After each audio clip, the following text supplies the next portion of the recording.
Yeah, this one got 600 gallons, $6, penny a gallon.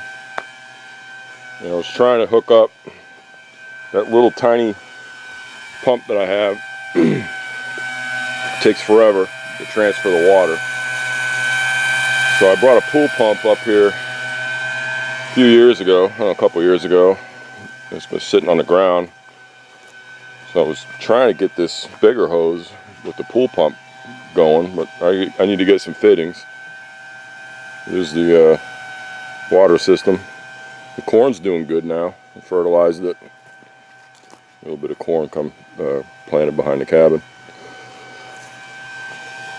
So I was working on the pool pump. I want to use that to transfer the water. I got to go buy a couple more fittings. The rest of my garden. Big garden, huh? So this pump's been out here for a while, and I had it sitting right over there underneath the hickory tree, and I put this cord on it. I had no cord, and I converted it over to 110 volt. So this is actually 115, 230. So then I went and plugged it in, and it just went, wouldn't do anything. So I took it apart. First I took the back plate off and got in there. There's a 7/16 shaft coming out right there. So I freed up the motor a little bit, and I plugged it in and still did the same thing.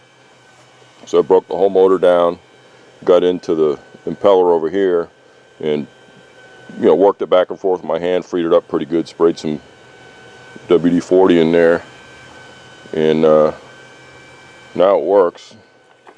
Bring it over here and plug it in. But yeah, it's just something else that breaks when you don't use it. It sits around forever. So if you guys ever have an electric motor and you try to turn it on and it just goes brrr, doesn't do anything, get your channel locks or whatever and get in on the shaft. I'm gonna plug it in right now. You'll be able to hear it.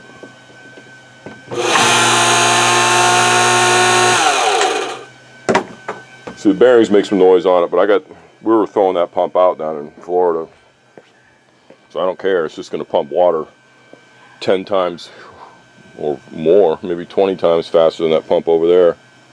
That's a 1 horsepower. I think that's a 1/10 of a horsepower. So yeah, 10 times faster then. And then instead of a 3/4 hose, I'm going to run 1.5 inches. That's the hose size over there, and then I got some 1.5 inch flexible hose down there in the shed. But that 1.5 inch hose I have is not as long, so what I'm going to do when I come through with the trailer, I'm just going to come through here. I got some gravel down here now, so I'll have to do this when it's fairly dry out, because I don't have much gravel over here. And then that's where the water tank is, back behind the cabin. Then I'll just transfer it from the trailer there into the tank behind the cabin. And I know someone's going to ask, well, why don't you have a well? Well, I'm in a bad spot for water. I'm on the top of a hill, and both of my neighbors have had trouble with their wells, and I'm looking at 12 to 15 grand for a well, and there's no guarantees they could come in here and drill a well and it doesn't work for 12 grand. So we're supposed to have city water out here someday, see what happens. But this is how I do my water right now, and I'm going through a lot more water now. I'm taking a shower every single day now. It's hot out, so in the winter I skipped a few days when it's 20 degrees. So, but I just did 2 loads of laundry. I like to do my laundry while I'm transferring the water. That way I'll do the laundry and it uses up quite a bit of water, and then I'll top the tanks off and I'll be good to go for a while. This water will probably last me 2 to 3 weeks, 600 gallons, maybe more. We'll see what happens.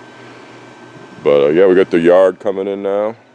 Got freaking grass finally. It's looking good. Alright, that's what I'm doing at the cabin, just doing a little laundry, transferring water, and I'm glad I got that pump to work, because when I first plugged it in, I was like, oh crap, because that pool pump's going to make transferring water way easier. I just got to go buy a couple more fittings, like I said, and next time I transfer water, it will go quick. Alright, see you guys.